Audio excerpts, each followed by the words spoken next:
22টা booth আজকে অতিক্রম করেছি। এই সবের মধ্যে সবাই আমরা একসাথে থেকেছি, দীর্ঘ পথ অতিক্রম করে এখানে এসেছি। আমি সবাইকে ধন্যবাদ জানাচ্ছি এই কঠিন পরিশ্রমের জন্য। আজকে একটা অদ্ভুত মন্তব্য এ রাজ্যের মুখ্যমন্ত্রী করলেন। আমাদের মনে রাখতে হবে যে এই নির্বাচন হচ্ছে সাধারণ নির্বাচন, দেশের প্রধানমন্ত্রীকে নির্বাচিত করার নির্বাচন। এ কোনো মুখ্যমন্ত্রীকে নির্বাচিত করার নির্বাচন নয়, বিধানসভার নির্বাচন নয়, এ দেশের নির্বাচন।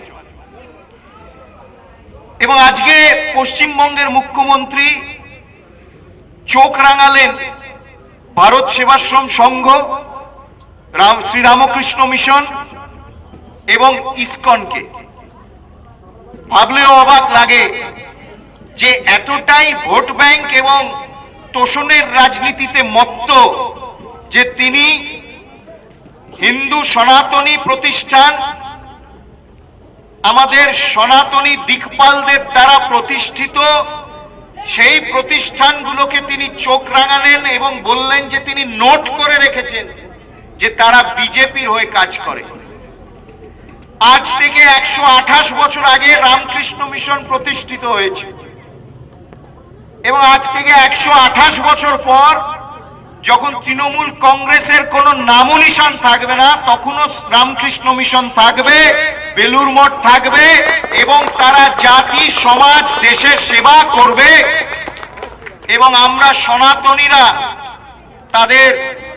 তাদের সন্ন্যাসীদের এবং সেই রামকৃষ্ণ মিশনের প্রতিষ্ঠাতা স্বামী বিবেকানন্দকে নিত্য পুজো করব। তিনি আজকে চোখ রাঙালেন ভারত সেবাশ্রম সংঘ, স্বামী প্রণবানন্দজি, যিনি তার সর্বস্ব দিয়ে সেই কঠিন সময় পরাধীন ভারতবর্ষে এবং এই বাংলায়, অবিভক্ত বাংলা, তখন পশ্চিমবঙ্গ গঠন হয়নি, সেই জন্য বাংলা বলছি, এই বঙ্গদেশে, এই বঙ্গে তিনি ভারত সেবাশ্রম সংঘ প্রতিষ্ঠিত করলেন হিন্দুদের, সনাতনীদের সংগঠিত করার জন্য। গ্রামে গ্রামে এবং আনাচে কানাচে তিনি হিন্দু মিলন মন্দিরের আন্দোলন শুরু করলেন, যাতে হিন্দু সংগঠিত হোক, সনাতনীরা এক হোক, নিজেদের অস্তিত্ব তারা যাতে রক্ষা করতে পারে এবং আগামী প্রজন্মের হাতে তারা যাতে তাদের সংস্কৃতি, তাদের উপাসনার পদ্ধতি, তাদের সব সনাতনী যা ভ্যালিউজ আমরা বলি, সেগুলোকে তারা তাদের হাতে যাতে তুলে দিতে পারে, হিন্দু মিলন মন্দিরের আন্দোলন তিনি শুরু করলেন। পরবর্তীকালে ডক্টর শ্যামাপ্রসাদ মুখার্জিকে তিনি তার শিষ্য হিসেবে মনে প্রাণে গ্রহণ করেছিলেন। শ্যামাপ্রসাদও সমর্পণ করেছিলেন আচার্য প্রণবানন্দজির কাছে এবং আচার্য প্রণবানন্দজি বলেছিলেন যে বঙ্গের সনাতনীদের ত্রাতা শ্যামাপ্রসাদ মুখার্জি। আজকে এমন ভোট ব্যাংকের রাজনীতি হচ্ছে, এমন তোষণের রাজনীতি হচ্ছে যে এই তিনটে সনাতনী প্রতিষ্ঠিত আমাদের সর্বোচ্চ প্রতিষ্ঠানকে এ রাজ্যের মুখ্যমন্ত্রী চোখ রাঙাচ্ছেন এবং আমরা সবাই মিলে তাকে ধিক্কার জানাচ্ছি। এবং এই চোখ রাঙানি এবং এই ধরনের কথাবার্তা সনাতনীরা সহ্য করবে না। সেই জন্য বলছি যে আমাদের খুব চিন্তা ভাবনা করে আমরা যারা সবাই এখানে আছি, আমরা প্রধানমন্ত্রী নরেন্দ্র মোদীর সৈনিক। যারা শুনছেন এই মাইকের মাধ্যমে, তাদেরকে বলবো, আপনারা আপনাদের সনাতনীদের অস্তিত্ব যদি বজায় রাখতে চান, আপনাদের ভবিষ্যৎ যদি আপনারা সুরক্ষিত রাখতে চান, তাহলে পদ্মফুল, নরেন্দ্র মোদী এবং ভারতীয় জনতা পার্টিকে জেতান। দুদিন ধরে আমরা শুনছি যে ইন্ডি জোটের একটি পিন্ডি সরকার নাকি গঠন হবে দিল্লিতে এবং এই ইন্ডি জোটের পিন্ডি সরকারকে বাইরে থেকে সমর্থন করবে এই ঘাসফুল। কবে কিভাবে সরকার গঠন হবে, কে স্বপ্ন দেখছে, কটা সিট এখনো বোঝা যাচ্ছে না। এবং সেই সরকারের প্রাইম মিনিস্টার কে হবে, প্রধানমন্ত্রী কে হবে তাও বোঝা যাচ্ছে না। কিন্তু তারা ডিক্লেয়ার করে দিল ইন্ডিজোটের সরকার গঠন হবে দিল্লিতে। সেই সরকারের শরিকরা এখানে মাথা পাটাপাটি করছে ওপরে ওপরে। কিন্তু এই কাস্তে হাতুড়ি এবং ঘাসফুল একেবারে পুরোপুরি সেটিং এর রাজনীতি। তাদের একটাই সেটিং, সেই সেটিং হচ্ছে নরেন্দ্র মোদীকে হারাতে হবে, নরেন্দ্র মোদীকে পরাজিত করতে হবে, তাকে ক্ষমতাচ্যুত করতে হবে। বামপন্থীরা বলছে তারা নাকি বেহাল দশাকে আবার হালে ফিরিয়ে আনতে চায়।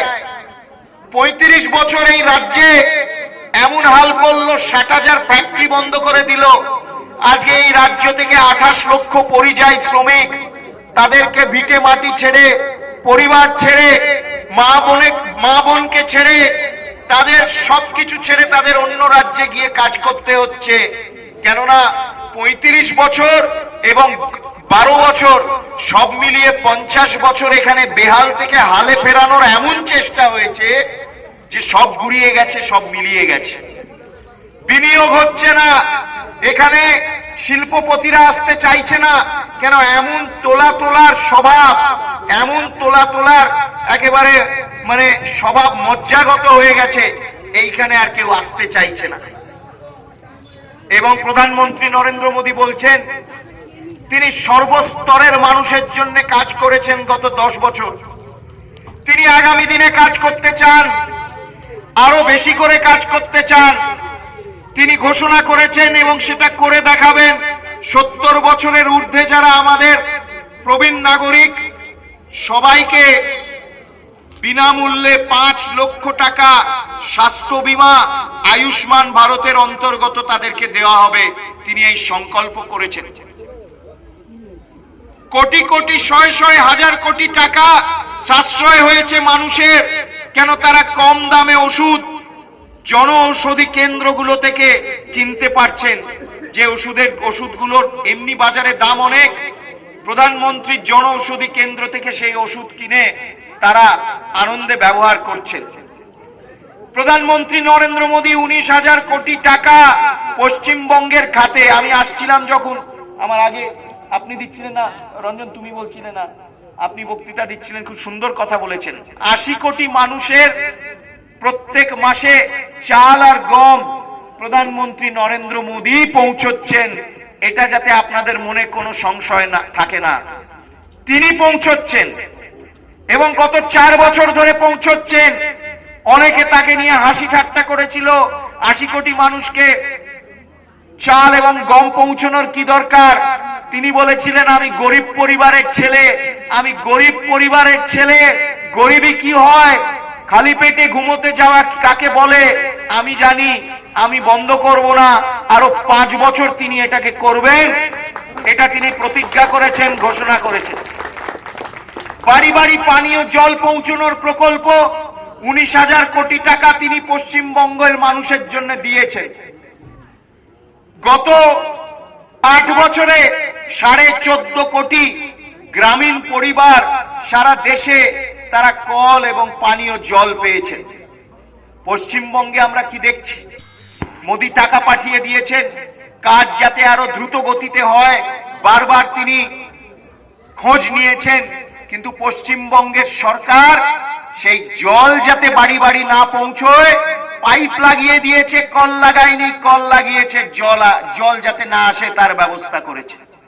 আমরা প্রতিজ্ঞা করছি ভারতীয় জনতা পার্টি যাদবপুর লোকসভা থেকে জিতে আমরা এই বাড়ি বাড়ি জল পৌঁছানোর প্রকল্প দ্রুত গতিতে যাতে শেষ হয়, সম্পন্ন হয়, সেই প্রতিজ্ঞা আমরা করছি। নরেন্দ্র মোদী বলছেন গ্রামীণ রাস্তা তৈরি করার কথা এবং তিনি গ্রামীণ রাস্তা তৈরি করেছেন। গত 10 বছরে 1 লক্ষ কিলোমিটার গ্রামীণ রাস্তা তৈরি করেছেন। তিনি যেমন বড় বড় কাজ করেন, তিনি তেমন পানীয় জল, শৌচালয়, গ্রামীণ রাস্তা, ভ্যাকসিন তার ব্যবস্থাও তিনি করেছেন। এবং এখানে আমরা দেখছি তিনি বলছেন লাখপতি দিদির কথা বলছেন। লাখপতি দিদি শোনা যাচ্ছে না? না, এটা ডিস্টার্ব করছে না তো? করছে না, ঠিক আছে ঠিক আছে। তিনি লাখপতি দিদির কথা বলছেন, অর্থাৎ তিনি বলছেন যে আগামী কয়েক বছরের মধ্যে 3 কোটি লাখপতি দিদি, এরা কারা? আমার গ্রামের মা বোনেরা। তারা নিজেরা কিছু করতে চাইলে, ছোট উদ্যোগ, ছোট কিছু কাজ, কারিগর কিছু উদ্যোগ তারা শুরু করতে চাইলে তাদের সব রকম সমর্থন, সব রকম সুযোগ তাদের দেওয়া হবে। তারা যাতে আগামী দিনে গিয়ে নিজেরা সাশ্রয় করতে পারে, নিজেরা একটু সঞ্চয় করতে পারে, তার ব্যবস্থা তিনি করতে চাইছেন। তাদেরকে কারুর কাছে গিয়ে হাত পাততে যাতে না হয়, সেটাই তিনি বলছেন। কোন সুযোগ সুবিধে দেওয়া হবে আগামী দিনে তারা যাতে সরকারের সমর্থনে নিজেরা কিছু করতে পারে, সেটার ব্যবস্থা তিনি করবেন। এবং তাদের সঞ্চয় 1 লক্ষ টাকা যাতে হয়, তাদের ব্যক্তিগত সঞ্চয়, তাদের কারুর কাছে হাত পাততে হবে না। তারা সংসার টানবে, তারা সংসারের দেখাশোনা করবে, কিন্তু নিজেরা নিজেদের পায়ে দাঁড়িয়ে থাকবে। অনেক সুদূর প্রসারী চিন্তা তার, অনেক সুদূর প্রসারী চিন্তা ভাবনা। এবং আগামী দিনে তিনি যাতে কাজ করতে পারেন, তার জন্য আরো বেশি সংখ্যক সাংসদ তিনি চাইছেন লোকসভায় জিতিয়ে আনতে এই পশ্চিমবঙ্গ থেকে। এই ইলেকশন ভারতবর্ষের ভবিষ্যৎ নির্ধারিত করবে। সেই ইলেকশন, এই ইলেকশন ভারতবর্ষ কোন দিশা নেবে, সেই ইলেকশন। আজকে আমেরিকা চায়না ঠিক করে না, আমরা কি করব? আমরা ঠিক করি, ভারতবর্ষ ঠিক করে। আমরা আমাদের মতন করে সারা পৃথিবীতে আমাদের বিষয় রাখি, অন্যান্য দেশের সামনে তারা মানে।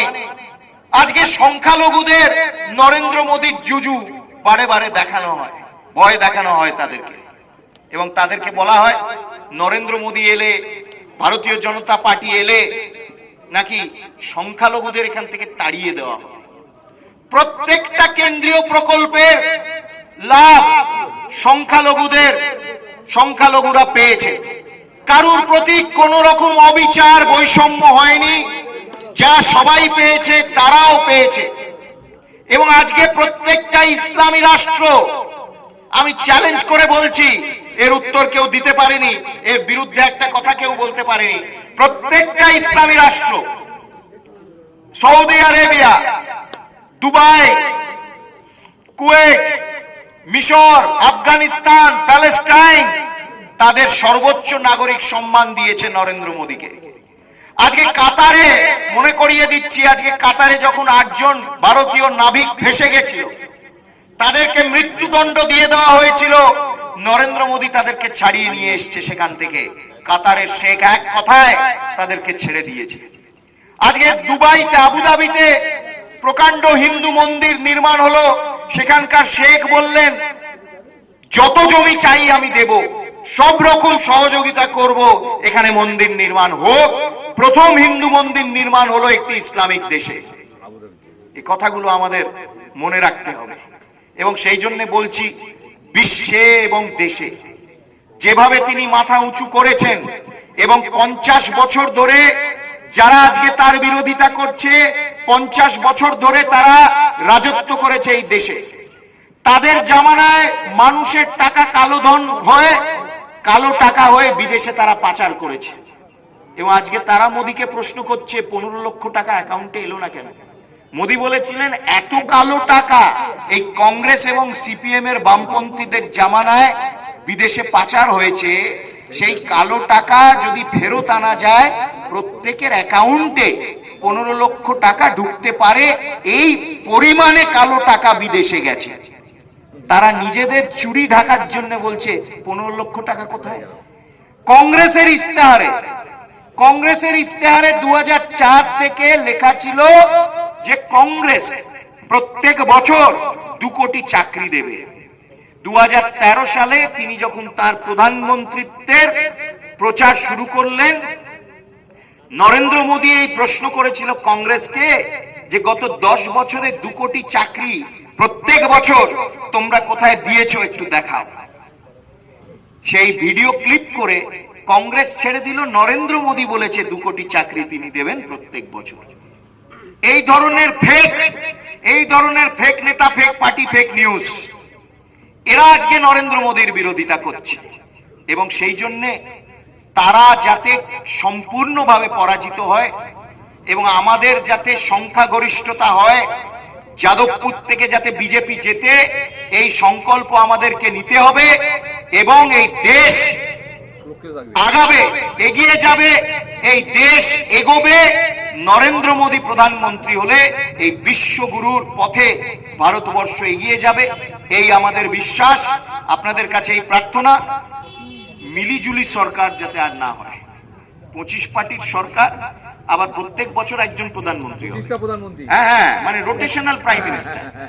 বলবো আমি এক বছর, তারপর তুমি, তারপর তুমি, একটা আবার মানে এইরকম ভাবে ভেবে দেখুন, 5 বছরে 5টা প্রধানমন্ত্রী, এবং তার মধ্যে যার 42টা সিট যদি পায়, যদি যদি যদি যদি 42টা সিট পায়, সে বলবে আমি 42 মাস প্রধানমন্ত্রী থাকবো। আমি 1 বছর না, 12 না, আমি 42 মাস, আমার 42টা সিট রয়েছে।